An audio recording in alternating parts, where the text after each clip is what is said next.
biggest shift is gone from being a local game to a global price check, and it creates what I call pricing ripple splash. The biggest misconception is that China is a single, uniform source of quality. It's not. A developer client had 36 townhouses locked in. We rescued the project from 10 to 20 years of construction in Australia.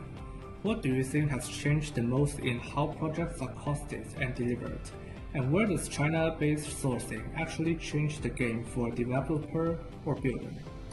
The biggest shift is gone from being a local game to a global price check. 20 years ago, you got the 3 quotes from local supplier, and that was your market price. Today, builders see material online priced overseas at a fraction of the cost, and it creates what I call pricing ripple splash. Knowing that you are overpaying but feeling stuck. Projects are now costed line by line with really thin margin, but the delivery is still plagued by delays and supplier inflexibility. You're often locked into a single supplier chain that controls your timeline and your budget. That's where China-based sourcing changes everything. It's not just about cheaper prices, it's about regaining control.